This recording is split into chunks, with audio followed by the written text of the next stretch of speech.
Power point interface. আজকে আমরা পাওয়ার পয়েন্টের ইন্টারফেস সম্পর্কে জানব। আমরা আজকে জানবো হচ্ছে home, insert, design, transitions, animations, slide show, review and view. তাহলে কথা না বাড়িয়ে চলুন শুরু করা যাক।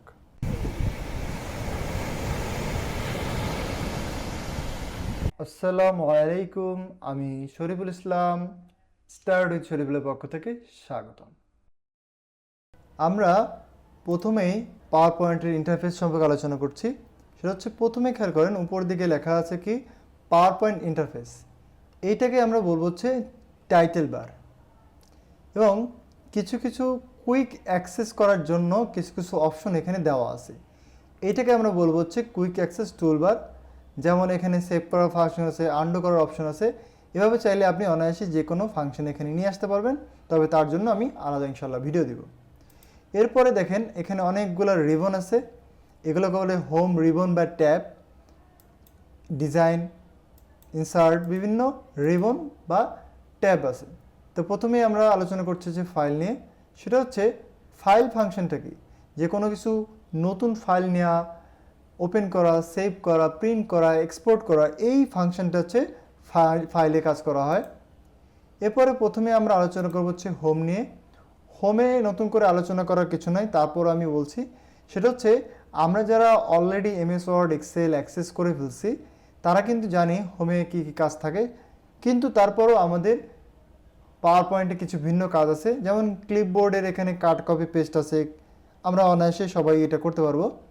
নিউ স্লাইড, এখানে কীভাবে নতুন স্লাইড নিতে হয়, কি লেআউট নেওয়া যেতে পারে, এটা রিসেট করতে পারেন। আপনি সেকশন ওয়াইজ স্লাইড শো দেখাইলে সেটাও করতে পারবেন।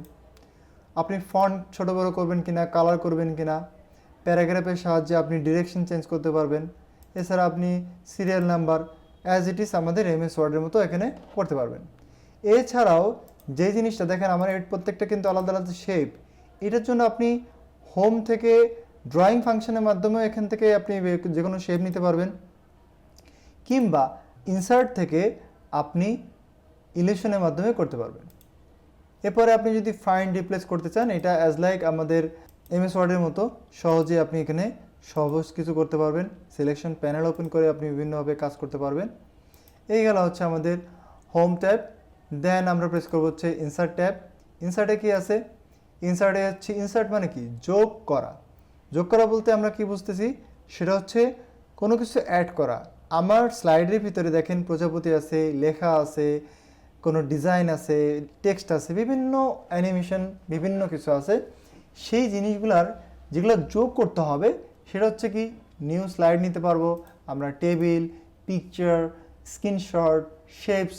অলরেডি আমরা জানি যে পাওয়ার পয়েন্টে কোনো কিছু কাজ করতে গেলে শেপ নিয়ে, বিভিন্ন লাইন নিয়ে, বিভিন্ন ডিজাইন ড্র করতে গেলে অবশ্যই শেপসের দরকার হয়। চাইলে আপনি অনলাইন থেকে বিভিন্ন আইকন এখান থেকে ইনসার্ট করতে পারবেন। এরপরে 3D মডেল, যেমন এটা আমাদের একটা 3D সিস্টেম। এখান থেকে চাইলে আপনি প্রজাপতিটাকে বিভিন্নভাবে অ্যাঙ্গেল এটাকে মুভ করতে পারতেছেন। এটা আমরা আলাদা ক্লাস নেব ইনশাল্লাহ। বিভিন্ন প্রকার অ্যাডিন্স আপনারা ব্যবহার করতে পারেন। অ্যাডিন্স কী জিনিস আমরা কিছু কিছু জানি। যেমন এখানে একটা নতুন একটা অ্যাডিন্স আমরা অ্যাড করছি, যে ফক্স 3D পিডিএফ। আপনি যদি পিডিএফ আকারে এটা প্রকাশ করতে চান। এরপরে আপনি যদি কোনো লিঙ্ক করতে চান, অনলাইন, অফলাইন, কিংবা স্লাইডের সাথে লিঙ্ক করতে চান, লিঙ্ক নিয়ে ক্লাস করতে পারবেন। স্লাইড সম্পর্কে কোনো মন্তব্য থাকলে আপনি কমেন্ট করতে পারবেন। টেক্সট বক্স নিতে পারবেন, হেডার, ফুডার, ওয়ার্ডার সহ ইকুয়েশন, এভরিথিং, অডিও, ভিডিও, যা ইচ্ছে তাই আপনি কিন্তু ইনসার্ট ফাংশনে করতে পারবেন। এরপরে হচ্ছে ডিজাইন ফাংশন। ডিজাইন ফাংশনটা কাজ কি দেখেন, এখানে সুন্দর একটা লেআউট তৈরি করা আছে এবং থিম অ্যাড করা আছে। এখান থেকে চাইলে আপনি যে কোনো থিম কিন্তু সহজেই নিতে পারেন। দেখেন এখানে ক্লিক করার সাথে সাথে টোটাল থিমটা কিন্তু চেঞ্জ হয়ে গেছে। আবার থিমে যদি কালার চেঞ্জ করতে চান, যে না এটা এভাবে না এভাবে, সেটাও আপনি অনায়াসেই করতে পারবেন। এরপরে আমরা ট্রানজিশন দেখব। সেটা হচ্ছে আমরা একটা স্লাইড থেকে আরেকটা স্লাইড কিভাবে আসবে, সেইটা হচ্ছে বলেছে ট্রানজিশন। এইখানে বিভিন্ন রকম ট্রানজিশন আছে, আপনি চাইলে অনায়াসেই সুন্দর সুন্দর ট্রানজিশন অ্যাড করতে পারবেন। এখানে বিভিন্ন ইফেক্ট ফাংশন আছে, এটাকে আপনি কিভাবে কন্ট্রোল করবেন সেটাও আছে। আপনি কোনো এটার সাথে সাউন্ড অ্যাড করতে চাইলে সেটাও অ্যাড করতে পারবেন। এটা ডিউরেশনটা কেমন হবে, মাউস ক্লিক দিয়ে আসবে কিনা, এভরিথিং আপনি কন্ট্রোল করতে পারবেন ট্রানজিশন অপশনের মাধ্যমে। এরপরে পাওয়ার পয়েন্টের সবচেয়ে ইম্পর্টেন্ট যে পার্ট আমি মনে করি, সেটা হচ্ছে অ্যানিমেশন। আপনি অ্যানিমেশন অ্যাড করার জন্য বিভিন্ন শেপ কিংবা টেক্সটের ভিতরে অ্যানিমেশন অ্যাড করতে পারবেন। এখানে বিভিন্ন ফাংশন আছে, এটা সম্পর্কে আপনাদের একাধিক ক্লাস হবে ইনশাল্লাহ। এটার প্যানেল আছে, আপনি অ্যাড করতে পারবেন, বিভিন্ন প্যানেলের সাহায্যে আপনি এটা কন্ট্রোল করতে পারবেন। এরপরে আমাদের যেটা আছে সেটা হচ্ছে কি স্লাইড শো। স্লাইড শো নিয়ে নতুন কিছু বলার নাই, সেটা হচ্ছে আপনার এই প্রেজেন্টেশনটা কিভাবে শো করবে। যেমন খেয়াল করেন, ফ্রম বিগিনিং যদি আমি প্রেস করি পুরোটা চলে আসছে নতুনটার মতো করে, যেমন হোম, ইনসার্ট, ডিজাইন, এই কথা যে বলতেছি অনায়াসে কিন্তু একটা থেকে একটা চলে আসতেছে। একটু আগে দেখেন আমি এটা চেঞ্জ করছিলাম, তাই এটা চেঞ্জ হয়ে গেছে। এভাবে করে আপনি অনায়াসে স্লাইড শো যে অপশনটা আছে সেটার মাধ্যমে আপনি এইটাকে কোনটা থেকে শুরু করবেন বা আপনি প্রথম থেকে শুরু করবেন কিনা, যেমন কারেন্ট স্লাইড শো এইটা থেকে শুরু হবে। এভাবে করে আপনি এখানে বিভিন্ন কন্ট্রোল করতে পারবেন স্লাইড শোটা আসলে কীভাবে হবে। এরপরে আছে আমাদের হচ্ছে রিভিউ। রিভিউ বলতে আপনি গ্রামার চেক সহ বিভিন্ন কমেন্টস, কম্পেয়ার, কম্পোজ, তারপরে বিভিন্ন লেখাকে আপনি মার্ক করতে পারবেন, বিভিন্ন হাইলাইট করতে পারবেন। এই ফাংশনগুলো আছে রিভিউর আন্ডারে দেওয়া আছে। এরপর হচ্ছে ভিউ। ভিউটাকে আমরা নিচের প্যানেলের সাথে যুক্ত করতে পারি, সেটা হচ্ছে কি এটাকে হচ্ছে স্ট্যাটাস বার।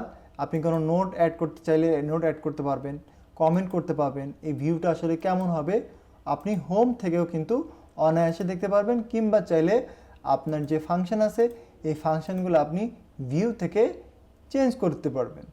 এখানে বিভিন্ন ফাংশন কাজ করে, সেটা সম্পর্কে অবশ্যই প্রত্যেকটা জিনিস সম্পর্কে ইনশাল্লাহ আলাদা আলাদা ক্লাস হবে, কোনো সমস্যা নাই। আশা করি আপনারা আজকের যে ক্লাসটা পাওয়ার পয়েন্ট ইন্টারফেস সম্পর্কে কিছুটা ধারণা পেয়েছেন।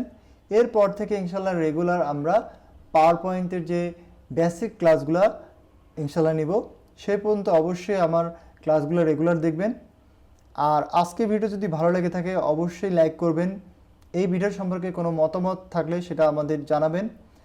আর নতুন কোন বিষয়ের উপরে আপনারা আমার চ্যানেলে ভিডিও চান সেটাও কিন্তু জানিয়ে দিতে পারেন। সর্বশেষ আমার চ্যানেলে যদি নতুন হয়ে থাকেন অবশ্যই সাবস্ক্রাইব করবেন। খোদা হাফেজ।